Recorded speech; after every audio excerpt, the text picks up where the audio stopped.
class, and welcome back to English Comp 2. So I've been doing a lot of thinking about what I wanted to do this week.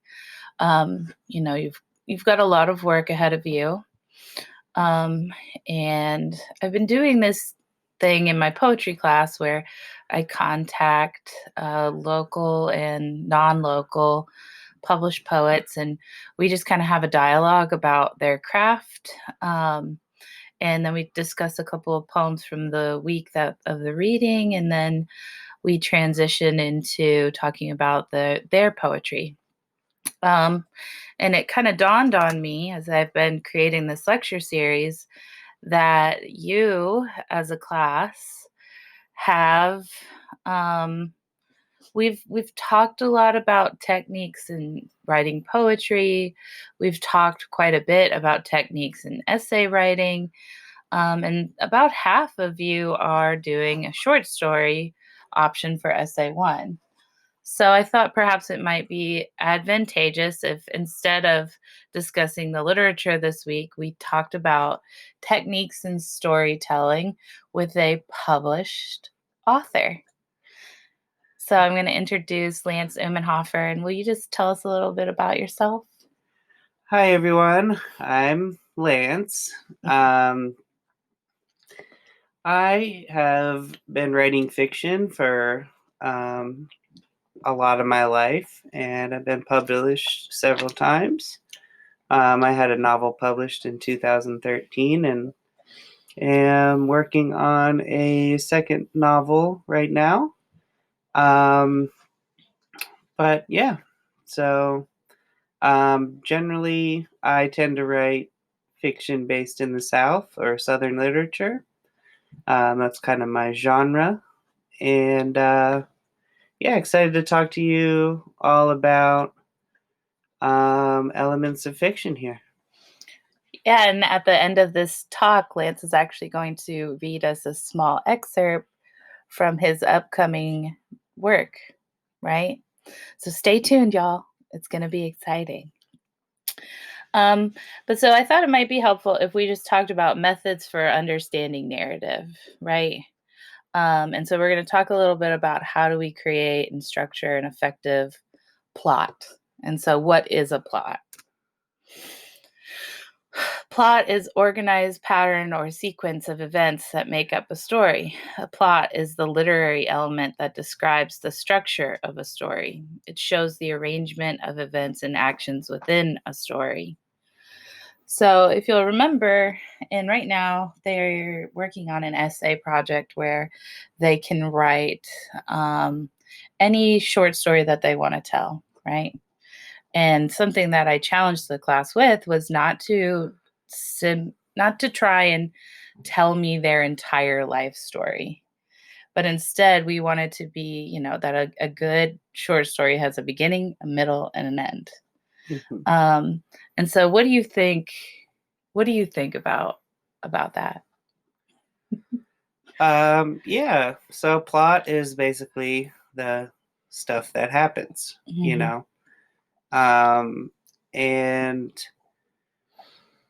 when you tell a story with a beginning, middle, and end, it doesn't necessarily mean that's where the story ends, because good fiction not only tells you what happened, but it also tells you what to think about what happened. So the plot isn't necessarily, it is sort of the bread and butter of your story, but it isn't the only thing that a story does. So I think that, yes, plot with itself, when you think of writing a story, is what do you want to happen? And so, of course, you do need some sort of resolution, but even that, some writers don't wrap things up in neat little bows, and some writers do, and some have like a fairy tale kind of moral to it at the end. And but yeah, absolutely. Plot, if you're just looking at plot, you should probably do it the way you're talking about. So I found this clip from Kurt Vonnegut where he's discussing the shapes of stories, and I thought it might be an interesting way to get our discussion going before we get started. Has created a body of work of startling eccentricity and universal appeal. His singular view of the world applies not just to his stories and characters, but to some of his theories as well. Well, there's no reason why the simple shapes of stories can't be fed into computers. They are beautiful shapes. This is the GI axis, good fortune, ill fortune. Sickness and poverty down here, wealth and boisterous good health up there. Here's the very middle. Now, this is the BE axis. B stands for beginning.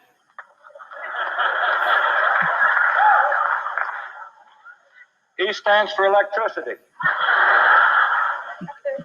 Now, this is an exercise in relativity, really, is the shape of the curves of what matters and not their origins.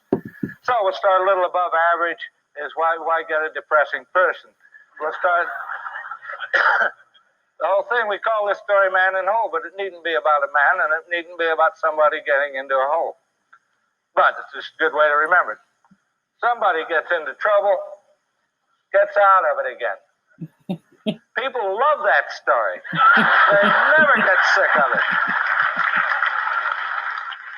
All right, not copyrighted. Another story is also a beautiful curve and easily fed into a computer called Boy Gets Girl, but it needn't be that. Just a way to remember it. Start on an average day, average person, not expecting anything to happen a day like any other. Find something wonderful, just loves it. Oh, God damn it.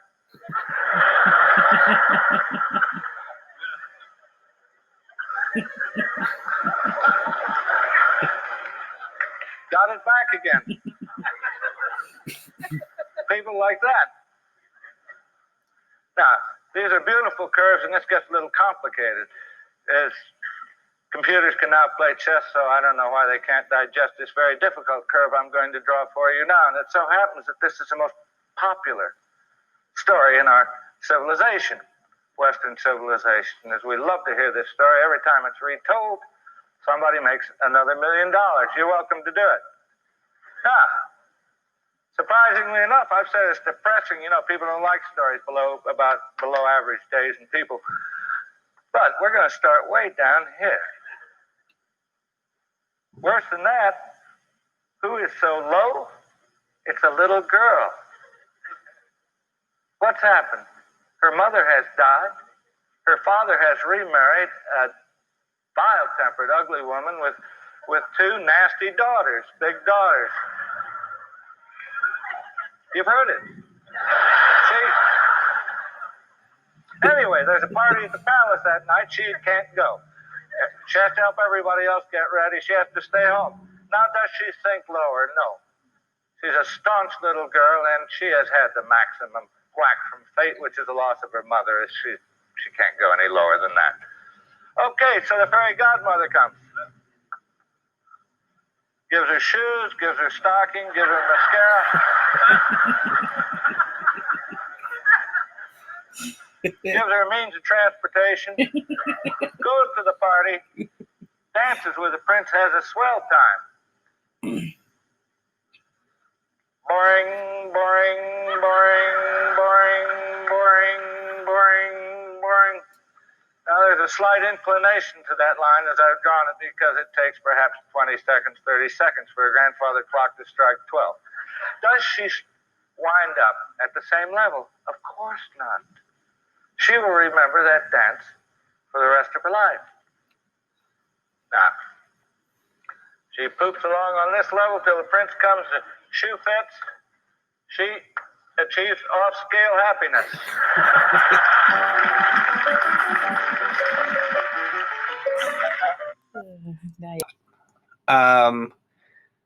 Kind of the one you're showing now, is sort of it's pretty much the most common type. So you kind of start at number 1, And a lot of times you're just sort of introducing all your characters, who they are, where they are, what they do for a living, blah, blah, blah. And then number 2, things kind of start to happen, go up and down. And by the time 3, that's kind of what everything's been building up to. That's the climax. And everything kind of drops off on 4. And, things are kind of wrapping up a neat little bow by 5, which is, basically the most common layout. I think it's important to think of that, especially when you consider plot, because plot's main job with storytelling is kind of holding the reader's attention. So, and there's alternate ways to approach this diagram, but inevitably you're always going to have a climax. So why don't you just start talking about elements of storytelling? I know that yesterday we were having a really interesting discussion, right? Where you were talking about before you start writing, you have infinite possibilities. But as soon as you put down your first thought, what happens? Then your amount of possibilities significantly decreases. Why? Because you start giving yourself parameters. So if your first thought is, I want to write a story about a nun, then all of a sudden now you can only think of what nuns could possibly do in a day. You can no longer think about what Carney does, Yeah. But you could have a second character and figure out how to intertwine their lives, but so it's kind of there's basically 2 types of creativity. So there's that unlimited creative freedom you were talking about. And then there's What does that mean? What is unlimited creative freedom?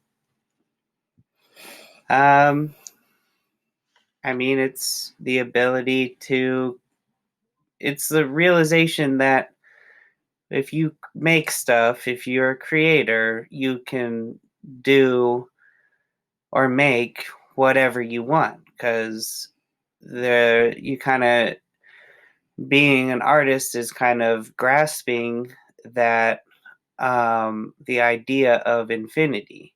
Mm-hmm. So if you're a writer, you can tell a story about anything you want. So coming up with the idea for a story, just like any creative art, like staring at a blank canvas, it starts with the artist staring into infinity, Mm-hmm. which is the infinite potential of what you can do. Mm-hmm. Yeah. And then once you, so say you chose the nun, okay, as your main character, and you have this nun, especially with plot, okay, it's so weird because there's no right or wrong way to approach storytelling. I've had conversations with a bunch of writers, and we all have differing opinions on where to start. Some people come up with the climax first. Some people come up with the character first. Mm-hmm. But whatever you come up with, from there, your possibilities, you're no longer looking into infinity. Now you're looking into an infinity of possibilities for a nun. Gotcha. So I know that in fiction and in nonfiction that you can have character-driven narratives, which are more like character focused, or you can have plot-driven narratives. Is that true? Yeah. So some stories are, I don't know how to say it without saying, basically hold the reader's attention by the plot, or the character, him or herself, is the one that drives the story, which takes over. Gotcha. So I would say most of the storytelling we get in our society today is plot driven. But every now and then we get a cool character one. Cool. All right. And so then where does plot, like, where do you think plot diagramming comes in the process of creating a story, in the process of telling a story? Maybe even tell us a little bit about what your personal writing style is, because my class has heard so much from me about how I approach the page. Mm-hmm. So, like, what do you do when you sit down to write a novel, right? I think you kind of it's hard to describe because I think being an artist is something that once you kind of realize you have to be ready to kind of start encountering a lot of different ideas throughout the day. Like at the grocery store, is a possible place where you can think of this. I have this new novel that I'm thinking about right now, and all I really had at first was an image in my head of who one of the major characters was and what he looked like. Not even who he was, what he looked like was the first thing I thought about this the next book that I'm sort of outlining right now.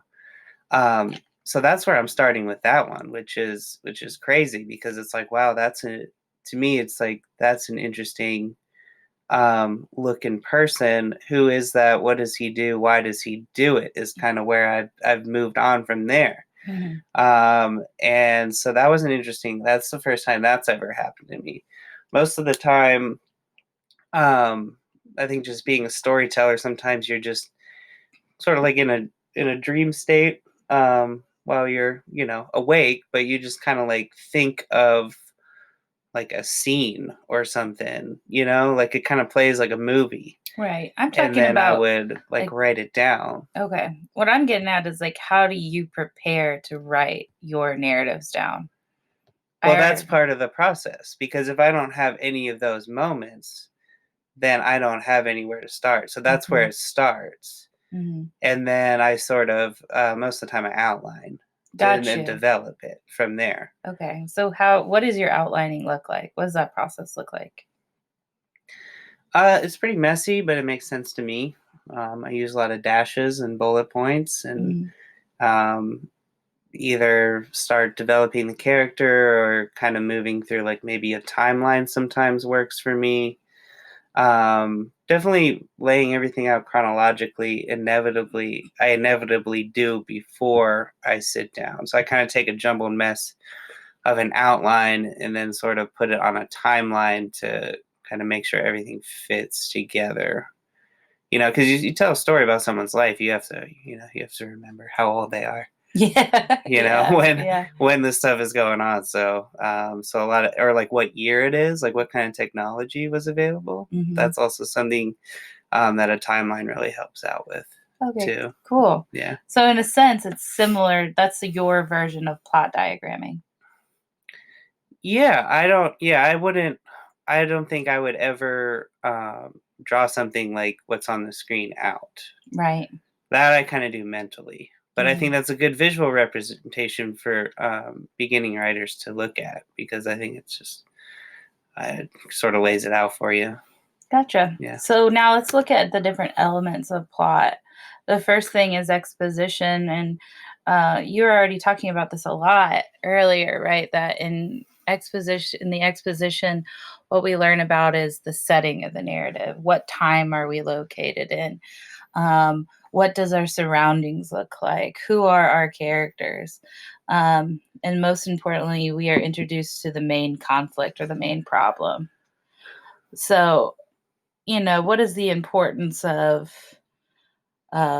this story and why it's going to be told, right? We're setting it up.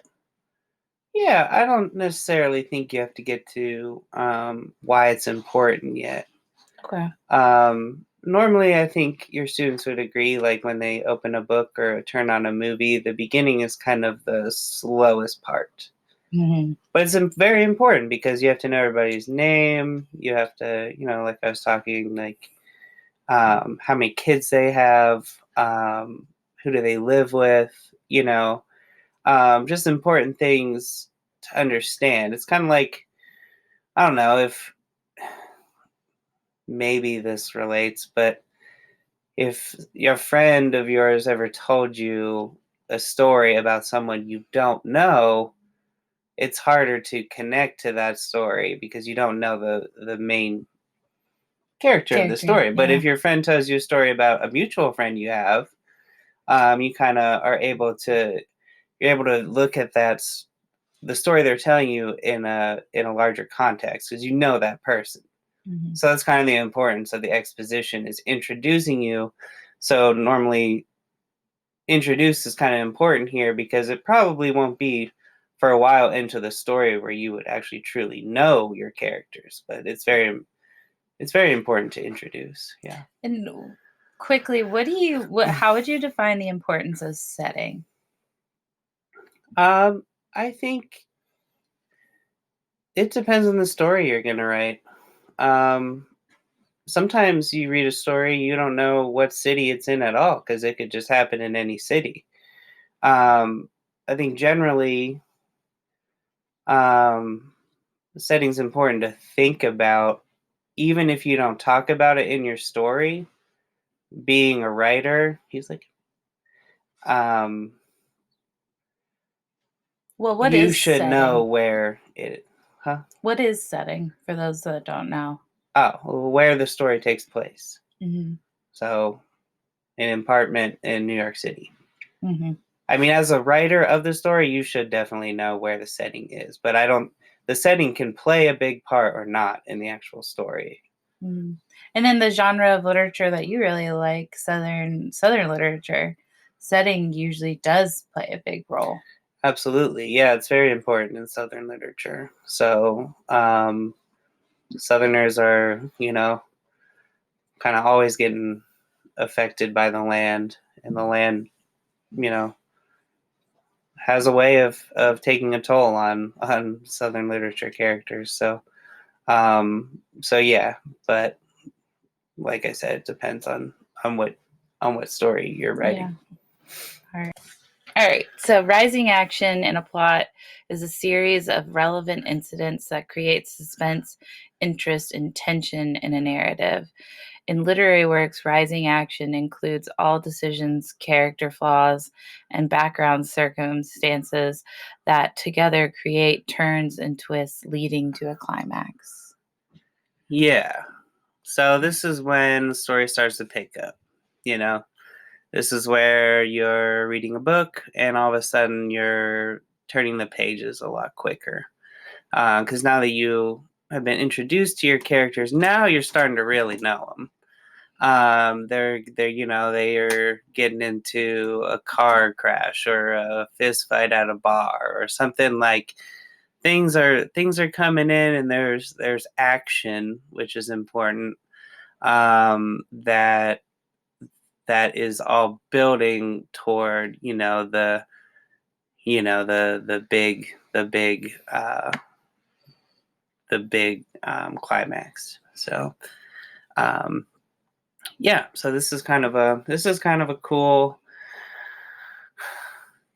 part of a story because it's doing two things. It's developing your characters, and it's mixing it in with action in the plot. Mm-hmm. So there's things that are happening. Nobody wants to read a story about someone sitting on a couch reading a book and bantering with their dog. They want that person to at least walk to the mailbox and like fall on their face, after like 30 pages, right? So, if you want to do that. So it's interesting. I think we're going to talk about developing characters later and kind of how to think about that. Mm-hmm. But this is the area where you're putting that in, and you're mixing in that action to hold readers' attention as well. Gotcha. Cool. I think the best writers probably here is where they really excel, because they will they will have interesting stuff happening that also gives you a better picture of who your characters are, Cool. you know? Yeah. So then we've made it, right? We're climbing up, and here we are. Here we are.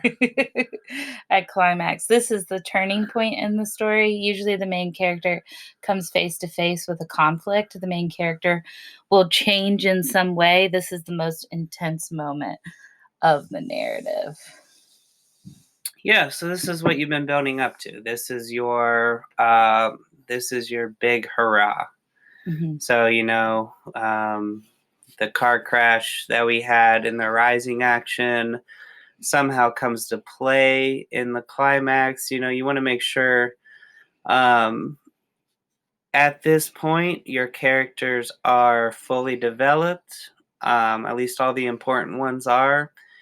Which means your readers know why they are going to choose what they choose to do now in the climax situation.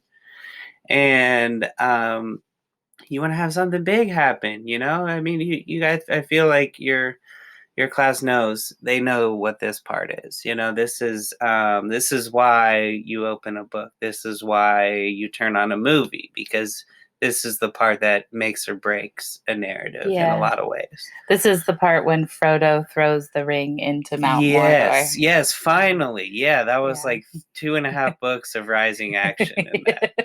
And then you get him throwing the ring into Mordor, and then we should have stuck with that the whole time. That'll be a good one to explain the rest of it too. But so this is this is probably the climax is something you probably want to know what it's gonna be or what about it's gonna at least be sort of about before you really even start actually writing, Mm-hmm. or you are just beginning to start writing. You need to know this, because you need to know this because you have to know how to build up to it. Yeah. Like you guys want to be sure the best writers up until this point have been kind of, this might be like the bank robbery, and then you had like the car crash in part 2. But that car crash has to come in play here. So if these two bank robbers got in a car crash earlier, number 3, they almost get caught by the police because this guy has a limp now. Mm-hmm. So you want to be sure to be intentional with everything you've done. So nothing feels like filler or extra. Everything needs to serve a purpose, and either needs to be developing your characters or leading up to this climax. And if you do that successfully, have a cool thing happen in your climax, you wrote a great story. Yeah, cool. Yeah. Nothing feels sort of forced or surprise.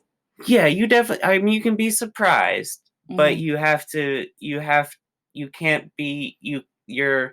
your audience can't be questioning the validity of what happened. So if your main character was an staunch non-liar the whole, and then he comes and something that people would normally lie about in the climax, he tells the truth, you can't do something like that. Mm-hmm. So you can't leave any room for questioning what happens. But that kind of goes through the whole thing too, but especially now. Mm-hmm. So we're getting up. Yeah. Oh. Okay. So this is when, Frodo's escaped from Mordor, and the war's over, and Sauron disappears, and he's back at like the elvish community and chilling with everybody, and they're celebrating, the world didn't end. So this is necessary. This is kind of like the part of your story. So this all happened, and really you're kind of setting up for your ending right now. Mm-hmm. So but it's a very important, just kind of release, kind of start tying things together, wrapping them up. Yeah. And last, we have resolution. Right. So this is important. And this is the end. How many? It's so important though. Like, this isn't like a thing that should be rushed. This is something that needs to be sat with and really thought about, because I'm sure every one of your classes watched a movie or read a book where the ending just ruins it. Just ruins the whole thing, and it can. It really can. I mean, it's so important to maybe you might not have to tie up every loose end, but you gotta is a satisfying sense of completion. Yeah. Is Sense of an ending. Sense of an ending. Like does your readers, are they ready to wrap it up too? Mm-hmm. So of course, and people play around with it, and there's no right or wrong way to do it. Mm-hmm. But when it's wrong, it's really wrong. Yeah. And that's kind of the only way you can describe it. And so, yay, Alana made it, right? She's my spirit animal. And so, we've looked at the beginning, the middle and the end. And narratives now don't even necessarily have to go in that order, right? Where we have, what's the novel by Chuck Palahniuk where we start at the end? Do you remember that one? The one on the plane? Yeah. Is it just the plane? It's not so much he starts at the end, it's that the plane is about to crash and the pages count down. Yeah, so you begin at the end and you move backwards, essentially, don't you? Oh, I'm misremembering that book. Yeah. But you can, there was a movie, Memento, where we essentially begin at the ending, and then we have to trace all of what happened backwards to see how our character came to this point in the narrative. You get in medias res, right in the middle of the action, where you can enter into a narrative right away, and then we have to build that like understanding of plot, understanding of character throughout the narrative in that sense. Oh yeah, a lot of stories, and it's probably overused, start at the end, and then it's like the two guns are drawn, and then it cuts to 3 weeks earlier, and then it takes 2 hours to get to the gun standoff again. You can do whatever you want. I mean, that's but I think from the actual story, you are still doing these things. So you're still doing beginning, middle, and end. I think that's kind of viewing the beginning, middle, and end of a story, are talking about the actual time, like the timeline. So your story always has a beginning, it always has a middle, it always has an end, but you can play around with time. So you can have these 2 or 3 different timelines going on the whole time, and you can flip back and forth between them. Everybody's probably heard of or knows what a flashback is. It's when there's present action, like the character's driving and he's about to get into a car wreck, and then all of a sudden it flashes back to him as a child, pulling or on one of those little sit down push tractors or something, you know what I'm saying? And that when you're playing around with time like that, normally what you're doing is you're adding character development. So that's kind of that's another way to think about it too. But you still, you're beginning, if you're starting off basically at the resolution, that's technically your beginning. It's how you want to look at it. So a lot of writers play around with time and moving, and you can do a lot of cool things with the past, present, and future in writing as well. Yeah, that's really That's really cool. Yeah. One of the big reasons that I tell them, because I have a lot of students that want to tell, their narrative, right, their personal story. And I tell them, do not try and cover all of your life, right? Because hopefully, I apologize, those are student emails coming in. um, but hopefully your life has been more interesting than just that you could tell in a small narrative for a comp to composition course, right? And so I challenge them always to like pick a specific event or maybe a series of events that lead up to something, so that then there's that sense of beginning, middle, and end, if that makes sense. Yeah, that's yeah. I mean, I'm sure your papers aren't required to be novel length. So normally, normally when people write about their life, it's 300 pages, their whole life. And even that's not their whole life. Mm-hmm. Yeah, it'd be cool to think of that too, maybe the most significant thing that's happened to you, that's your climax. Mm-hmm.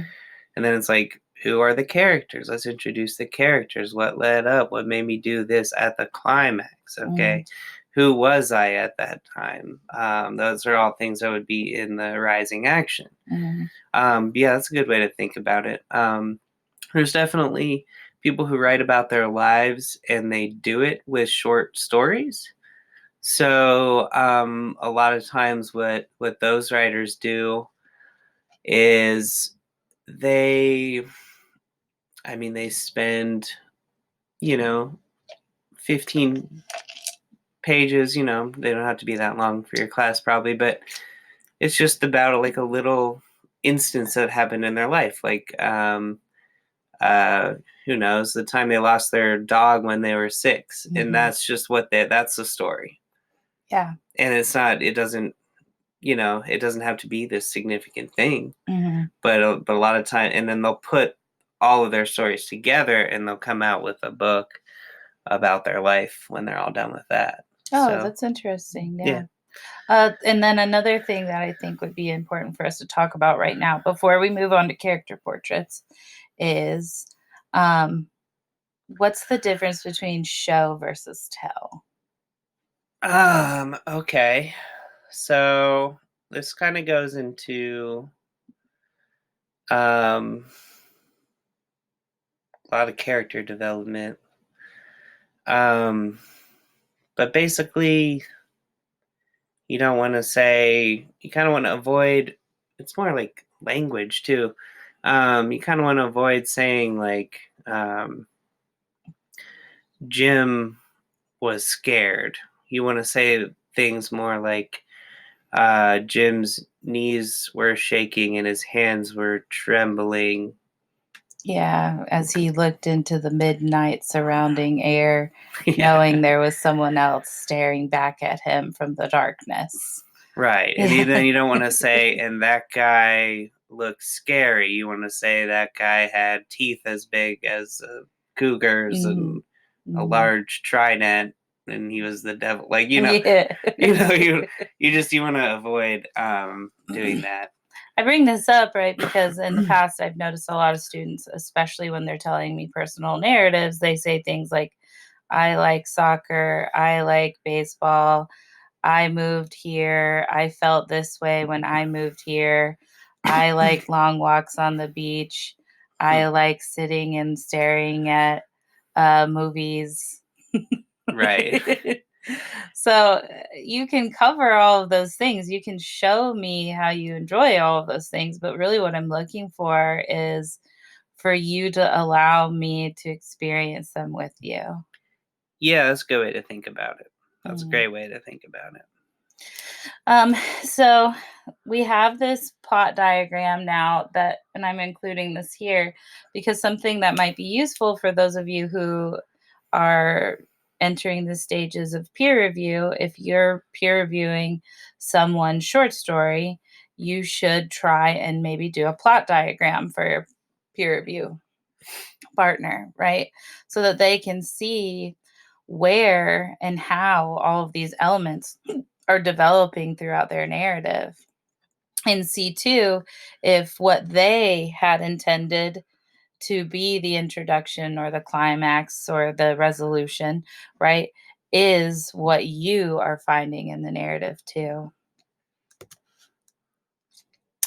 Techniques used in storytelling, these are all available to you as well. Suspense, foreshadowing, flashback, symbolism, personification, and then surprise ending.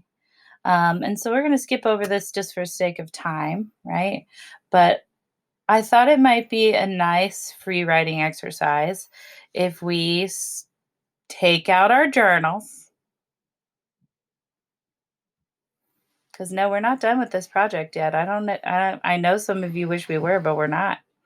And we actually make character portraits, is what I call them. You call them, what was it? Character trees, right? So I'm going to show you a series of photos, and it's going to have listed their character type next to the photo. So what I want you to do is I want you to write me a small bio, right?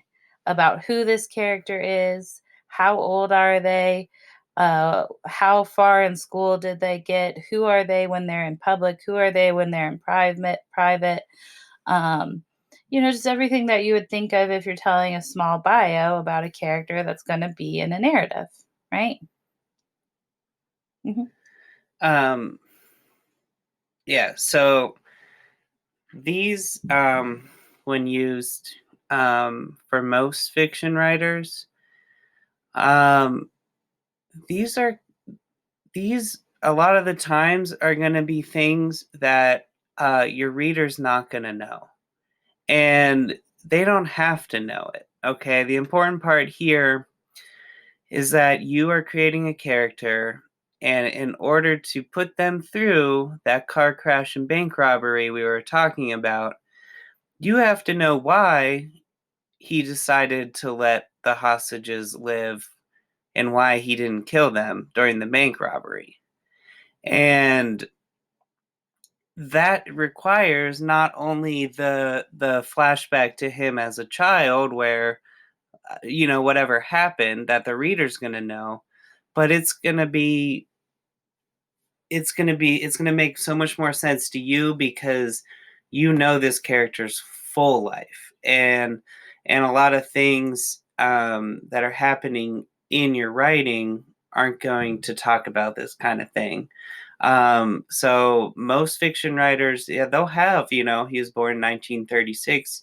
They'll go into who his parents were. Maybe the parents aren't even in the book, but they'll talk about their childhood, growing up, and you just kind of the purpose of this is to fully develop your character, so that when you go and put your character into your book, it's going to be a lot easier to take that character through your plot, because it's going to be a lot easier, and there's not going to be like holes in your character because you're going to know them so well that no one is going to question what this character does and how they act.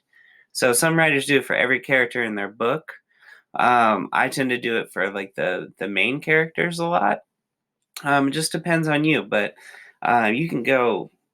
I mean, if you're pursuing fiction writing, you can do these as in depth as you want to, and it's a way for you to fully create a human, because humans are complex, and they're not just their motives aren't just because their father was a World War II veteran. Yeah. It's a complex. Yeah, their characters are complex, just like their father is a World War II veteran. They hated their father. They connected quite a bit with different political movements that they don't align themselves with. Mm-hmm. Yeah. They have a higher education than their father. Yeah. But yet they still feel responsible to their father because their father provided for them, but he wasn't emotionally there to provide for them. So these are all sort of like influences. I like that you put that way, right? Influences that surround our characters that guide them to making their decision. Because even if you have like a superhero, which I'd prefer not to read a superhero narrative, but maybe you're gonna be that person that can tell a story about a superhero that I like, right? So I'm not telling you not to, just cautioning you, not my fave. Or science fiction, not my fave, right? Um, but so that even though there's these characters that have these like abilities that are far beyond um possible real life situations, what makes them great is that we can connect to them on a human level, and then we can believe that they have these abilities because we have that like human connection to it. So let's look at these pictures, right?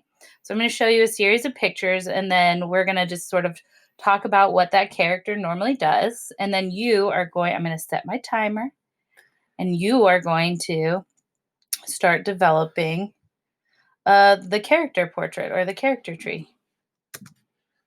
So this is the protagonist, and it's by Richard Ross from his series titled Masturbate, Sleep, and Deteriorate. And so what's a protagonist? That's your main character. Okay. So that's normally stories have one.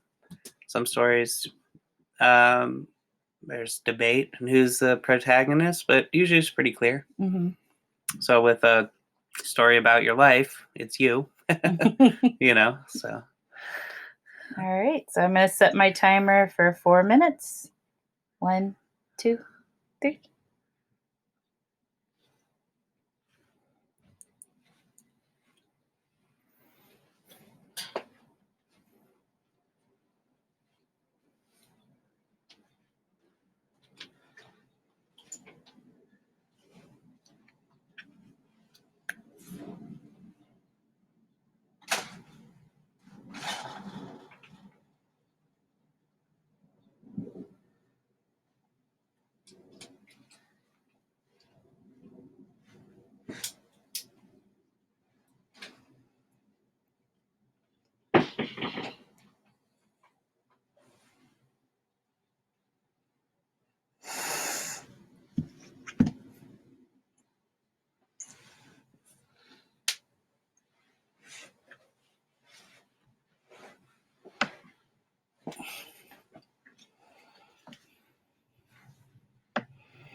Take a couple more minutes, 30 more seconds. Finish up your last couple thoughts. Who is this character?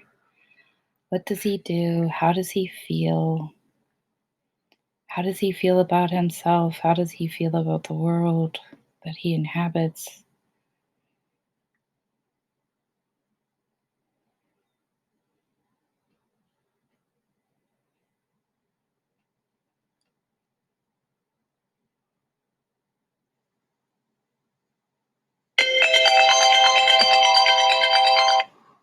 All right, good job. We're going to move on to our next one. This is an anti-hero. And so we can look at those wings either as sort of like symbolic, or we could look at them as real, right? Magical realism. But there's a very famous story by Gabriel Garcia Marquez. It's a short story titled A Very Old Man with Enormous Wings. um, so, what is an anti-hero, Lance? Someone with heroic qualities that doesn't always do things in the most heroic way. Okay. So, a good example of them would be Holden Caulfield? Yeah. Okay. Catcher in the Rye? Yeah. Yeah. Yeah, so they're kind of, I don't know, that one might be a harder one to do. Mhm. But you want to think of somebody who inevitably saves the day, even though, they're not that great of a person, or it's kind of a Yeah. good way to think about it too. So they happen into being heroic, that they're not necessarily, they don't really exhibit heroic qualities. Right. Yeah. All right, guys.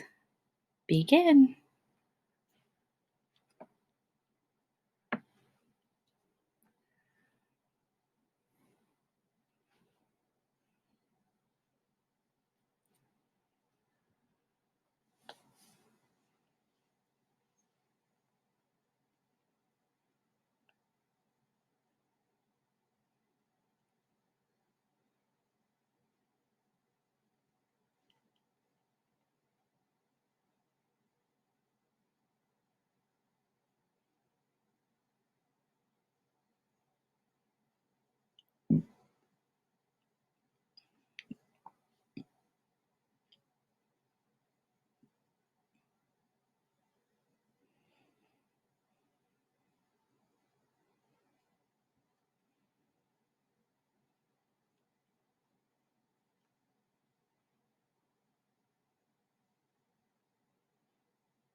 Okay, great job, class.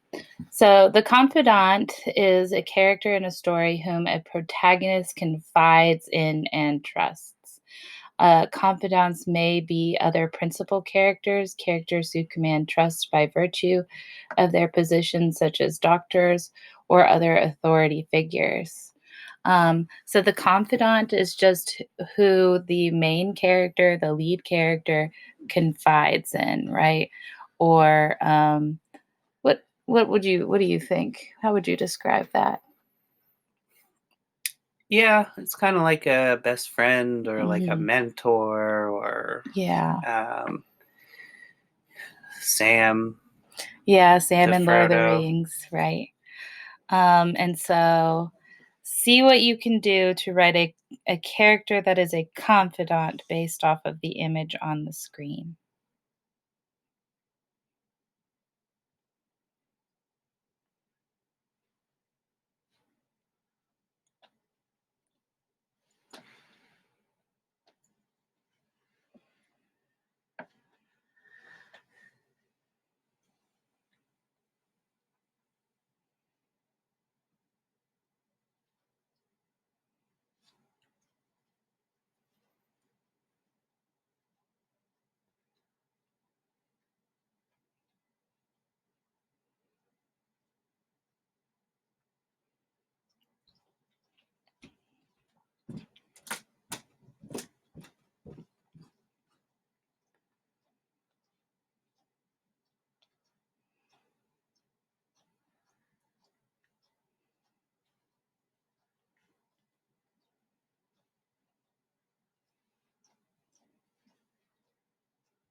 Right. How does she how does she feel? How does she create that sense of like partnership and trust? Where is she from? Is she a she? Um, where would she be creating that sort of um, where is she? Where does their relationship take place?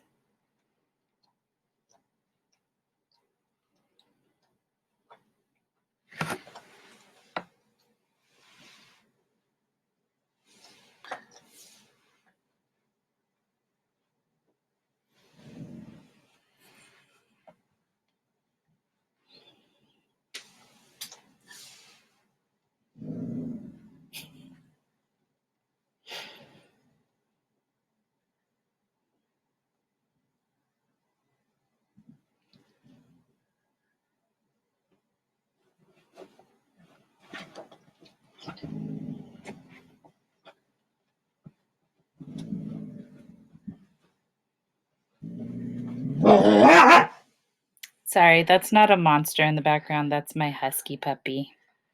He's grumpy.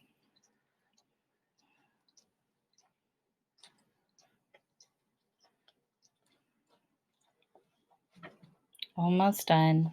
Finish up your last couple of thoughts. I know Atticus wants you to.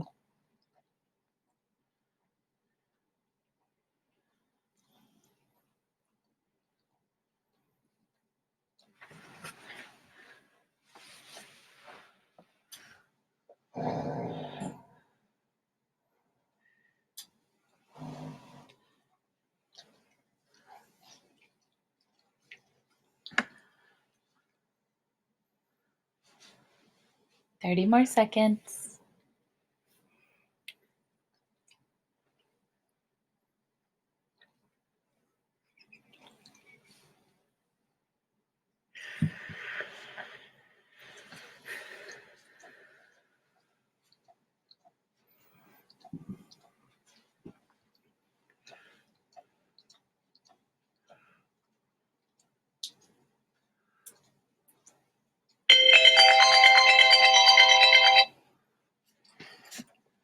Okay. Heroes. Yeah. I think they know what a hero is. Yeah, this is probably the character that we're most familiar with naturally, right? So we here have two heroes. So go ahead and write their portraits for me. Yes, but they don't have to be superheroes because there's real people are heroes too. And that the hero doesn't just apply to people Yeah. with superpowers. Yeah, maybe right now they're like these really fabulous nurses, Yeah. right? First responders. They're all heroes. Yeah. Yeah. Mhm. Anybody in the medical field right now. And even without the coronavirus, they're heroes Mhm. every day. Mhm. So I just Wanted to get that off your chest. yeah, because you can write a story about a hero and they don't have to have superpowers. True. All right. Well, this is a photograph by uh, Regis and Karan, and it's from their series titled Afro Art.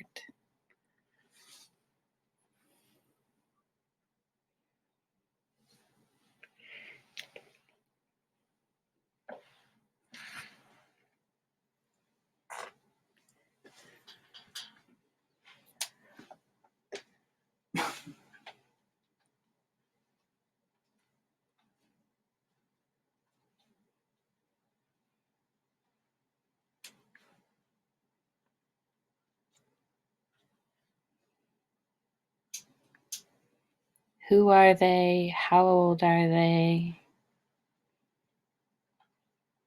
What do they specialize in? Are they the exact same person or are they polar opposites? And so it's because of that sort of difference that they share that makes them this like really powerful force.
Okay, now's the point where we sort of stretch our hands, maybe stretch in general.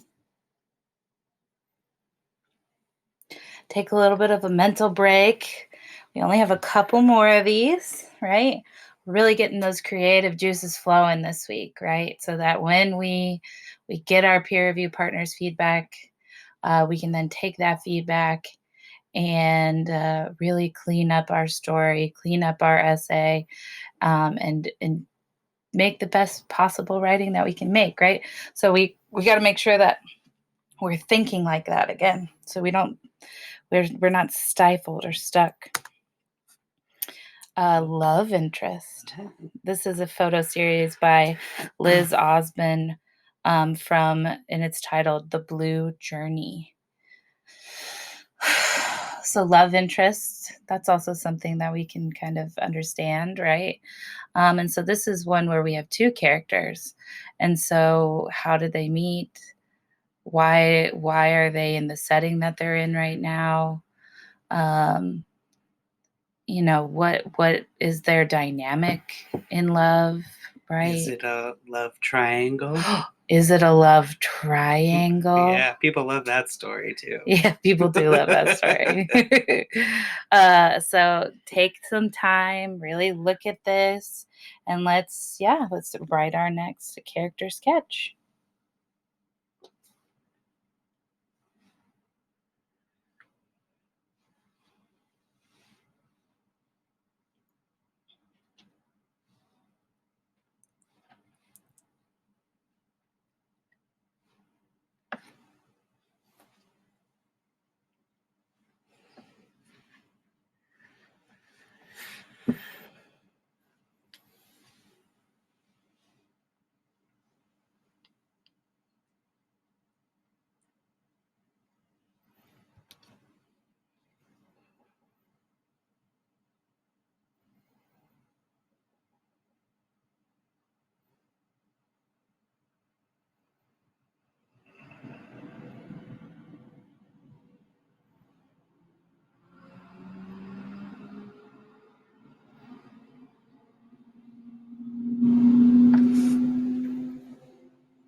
This is also a good opportunity too to incorporate some like writing into your senses. How do they smell? Right? A person's smell is so quintessential to who they are, right? All these things create or have a sense of how we react to a situation or a person.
Nearing the end, start finishing up your last thoughts.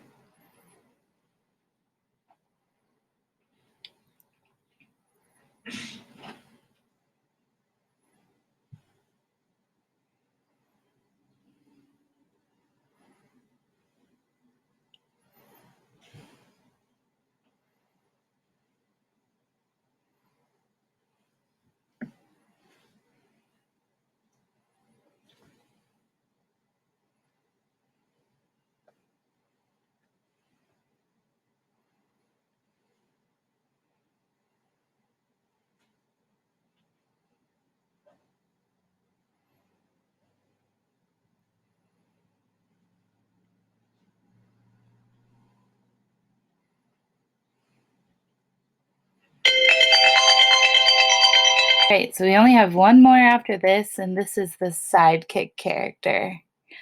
I know, isn't that I want that old man to be my I know, sidekick. those pictures are awesome. And this is a photo by I am not going to be able to say his first name correctly, so I'm not going to butcher it, but Kudo.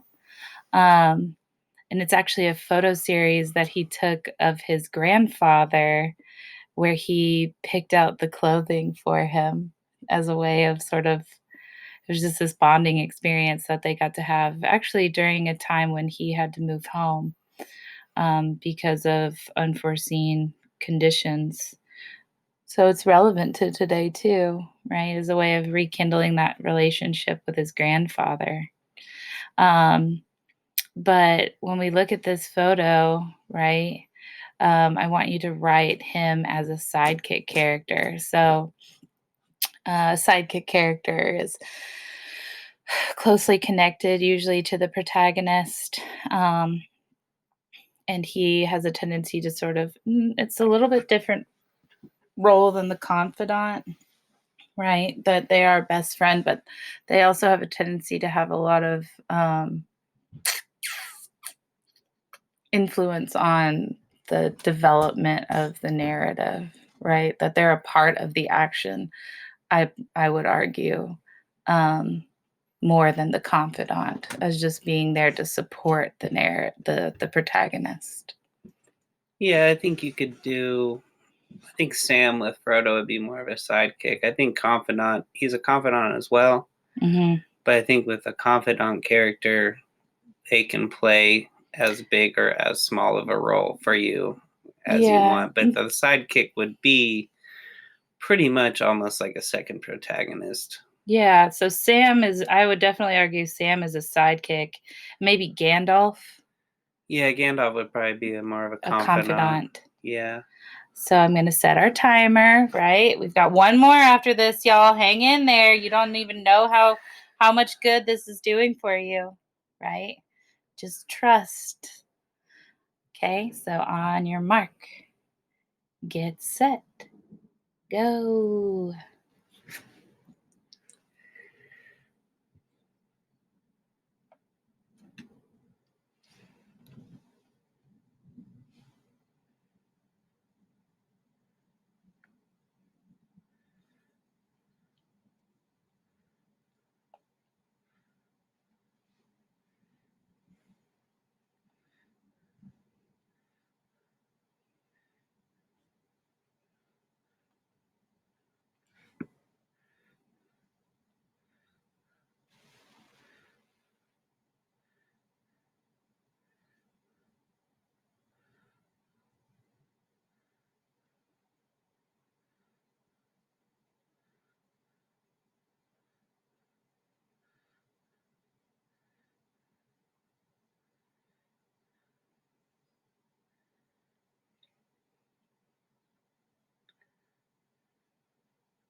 right.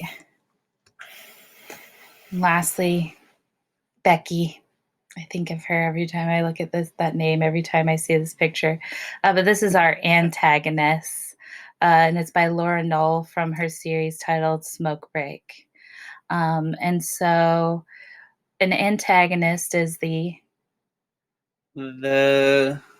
opposite of the protagonist. So it's the evil character. It's the whoever is who the protagonist has to come up against at some point. Yeah, usually really important in the conflict of the narrative, correct? Oh, absolutely. Yeah. I mean, the antagonist is probably definitely part of the whole story. In a lot of ways, they're another main character. But it's always like, it's like Jafar in Aladdin, Sauron in Lord of the Rings. So that you can do that all encompassing kind of like big bad guy. I think technically it would be anybody who is trying to foil what the protagonist is trying to do. Yeah. All right, guys, this is our last one, and then we get to hear from Mr. Lance Umenhofer and his newest work that he's currently working on. So I'm going to set my timer and begin.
All right, so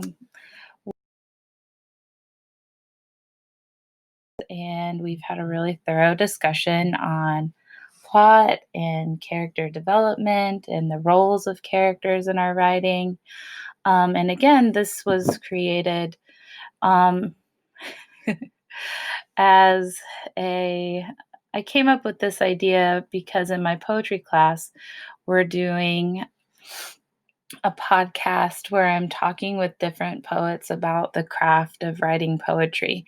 And because so many of you are doing short stories, and I don't think we've spent as much time on doing short stories as we have poetry in our class and essay writing, that I thought today might be a nice little break as we're finishing up our final projects.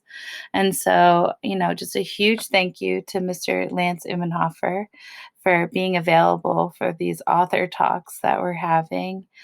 And I'm inviting him now to read a selection from his novel in progress, The Seven Deadly Stories. So it's all you now, Lance. Thanks. Yeah, it's been a pleasure to do this with y'all. Yeah, it's been fun. Yeah, so basically to introduce my book, it's 7 stories, and each one highlights one of the 7 deadly sins, and they are all interrelated. And the characters come in and out of each story. And as you read them together, you get sort of a bigger picture of the characters and that kind of thing. Anyway, I'm going to read for you the beginning of the book, the first story, in the beginning of that story. And I want to kind of say, as we were talking about plot outlines earlier, each one of these stories kind of has its own exposition and rising action and climax. And when you put them all together, there's an even larger plot outline that goes throughout the entire book as well. So the reason I want to begin or read this for you all is because we talked about the importance of setting and introducing all of the characters. And I wanted to show you what that looked like from the perspective of something large like a novel. And so this first story basically has the job the whole time, if you're thinking about the 7 stories put together, as pretty much solely being just exposition. But it also does have the other elements we talked about it in as well. So this is sort of a double exposition you're getting, because you're getting it for the story with its own plot outline and climax and characters and rising action. But you're actually getting the exposition for the whole book as well. Anyway, I'll begin. This first story, it's called Church of Grey, and it is my lust story. The sun shimmered through the fog in a facade of warmth and light as Father Gray stared into the Georgia hills. He breathed in the mid-autumn air through his nostrils, the first chill of the year penetrating into his bones, and smiled as he looked around at Silver Pine. The center of town was held by the Catholic Church, a cross and church bell overseeing the square where offices, a restaurant, a diner, a bank, and a town hall surrounded it. Beyond the square were houses, the schools, a convenience store, and other businesses, all cut partway by train tracks that rumbled and resounded several times a day. Encircling the town, a southern forest grew its trees that tattered the sunlight as the fog cloaked them, leading their way to a large rock quarry where kids would waste their afternoons and summers. In one of the largest hills sat the Silver Pine silver mine, which the town itself depended on. Monday, he found himself strolling through the square, tipping his cap at the town's citizens as they walked by, most returning his with a smile of their own. His feet led him to the graveyard where he stood in front of his mother's grave.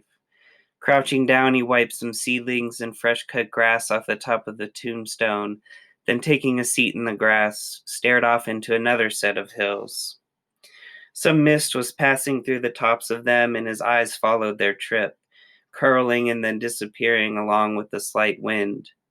In his pocket, he reached for a cigar, lit it, and smoked it, blowing the smoke with his head turned away from his mother's grave. An hour later, he stood back up, dusted off the blades of grass from his pants, and headed back toward town. He stopped in at the diner and ordered a cup of coffee with a club sandwich and ate in silence. The sounds of families with their kids, the bustling of the kitchen staff, the clinking of pots, and the bell of the front door ringing would rise and fall throughout his meal. After wiping his mouth with his napkin, he walked out of the door and put his cap back on. Midday, the town would become still, few cars making their way through the square, Father Gray stopping for one of them before he crossed the road. At his house, he sat in his office with his Bible on his desk. Flipping through the pages and reading bits here and there, he eventually sat back, rubbed his forehead, and then his eyes. Standing up, he made his way to the back porch and lit another cigar, this time flipping through the pages of a mystery novel. He put his cigar out and stretched his legs out on his porch chair, pulling his body downward in a long stretch, his mouth emitting a yawn. It was evening, and he went inside and lay down on his bed, sure to turn the floor heater on high. He awoke near 8 and sat up, another yawn drawing from his mouth. In the kitchen, after he fired up the stove, he turned on his answering machine, hearing voices of some members of the town inquiring after him, asking for a confession or advice or just wanting to talk. He unplugged the thing from the wall as he grilled himself some vegetables with rice. He ate on his lounge chair in front of the television and awoke in the same place in the morning, his plate with a few bites left still on his stomach. And then there's a paragraph break. And this is a shift of scenes. Theodore Derry sat in his living room polishing his shotgun. His wife Emma was knitting in the corner. On the television was Jeopardy, and they watched it in silence, sometimes muttering answers to the questions, most of the time incorrect. After inspecting it, Theodore loaded the shotgun and took it outside. Almost dark, he fired it at a couple of beer bottles, them shattering into pieces, and he smiling at his gun as he gripped it in his two palms. The sound of the gun echoed through the Georgia hills and caused dozens of birds to flee the tops of the trees surrounding his cabin in the middle of the woods. He came back inside and checked the chili, stirring it, then ladling up 2 bowls. Stomachs full, they fell asleep about an hour after dark, waking up next to each other as the sun beat through their bedroom windows. And that's where I'm going to stop. So what that does is kind of introduces everybody, shows you a little how the priest is a little bit kooky. But I wanted to point out something. We talked about setting, and something I'm really proud of and I know I'm going to keep is the very first line of this, which is, "The sun shimmered through the fog in a facade of warmth and light." If you think about that image and you look at my book and you read the whole thing, in one line, that setting actually is the entire book. Oh, that's cool. That image. And of course, is metaphorical for everything that happens, but that's just something cool you can do with like setting and imagery in fiction. Really cool. All right, class. I hope you've enjoyed our talk today, and I hope that This is helping get your creative juices flowing. And I look forward to our next lecture, right? We're nearing the end. I think we only have one real lecture series left before we're finished. So good luck and happy writing.